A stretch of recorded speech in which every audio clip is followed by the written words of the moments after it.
हामी सानो हुँदाखेरि के आटो भनेपछि मरिहत्ते गर्ने तर खानै नपाउने। हुन त हामी गाउँका मान्छे, गाउँमा आटोहरू पाइन्थ्यो नै स्वाभाविक रूपले।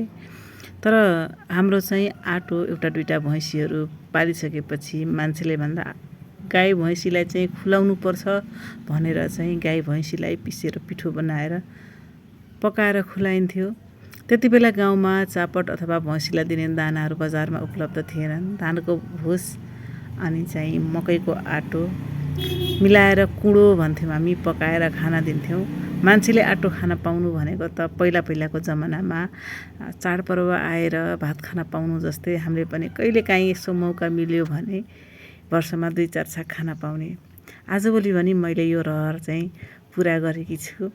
अलिकति बिरामी भइसके पछाडि मैले भातलाई अलिक कम गरौँ कि भनेर कहिले मकैको च्याख्ला अनि कहिले जौको च्याख्ला खाने गरेको छु, अनि फापरको पिठोको रोटी खाने गरेको छु।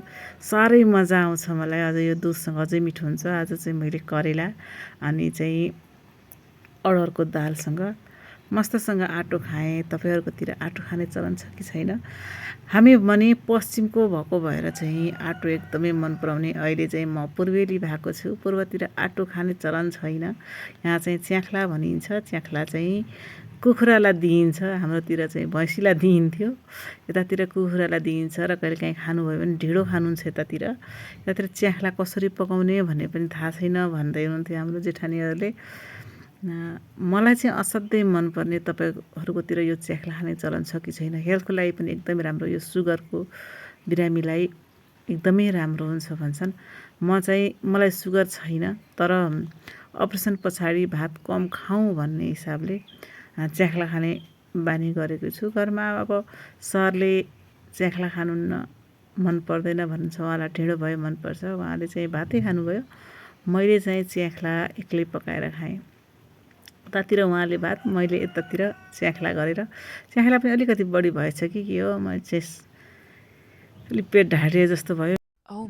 मिठो लागेपछि फेरि धेरै भन्ने पनि हुँदो रहेनछ। छिटो छिटो नचपाई खाइने साथीहरू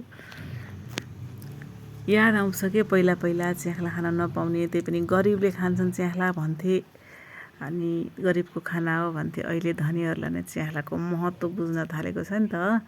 च्याख्ला के हो, किन खानुपर्छ, यसमा कति फाइबर हुन्छ, कति शक्ति दिन्छ भन्ने कुराको ज्ञान बढ्दै गइरहेको छ। यदि यो ज्ञान पहिला हुन्थ्यो भने भैँसीहरूलाई बरु चामलको भात खुलाएर भए पनि मान्छे चाहिँ च्याख्ला खान्थ्यो होला।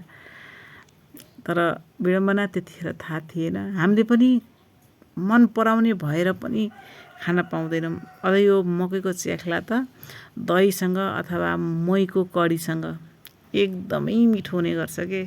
कहिलेकाहीँ खाँदा हामीले अझ भुटेको नुन अनि चाहिँ दहीसँग मस्तसँग खाइन्थ्यो। कहिलेकाहीँ फेरि कढीसँग खाइन्थ्यो। मोहीको यो वर्षमा 4-5 चोटि खाइन्थ्यो होला म्याक्सिमम्। त्योभन्दा धेरै खान पाउने कुनै चान्स नै थिएन। भैँसीले के खान्छ, तिमीहरूले आटो खायो भने भन्नुहुन्थ्यो मम्मीले।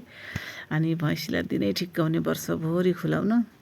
यति मिठो मानेर खान्छु म। फेरि प्लेट पनि चटचुट पारेर आज गाउँले तरिकाले मस्तसँग प्लेटमा एउटा सितो नछुट्ने गरेर यसरी खाएको छु। मजा आउँछ मलाई यसरी खाना बल्ल खाए जस्तो हुन्छ।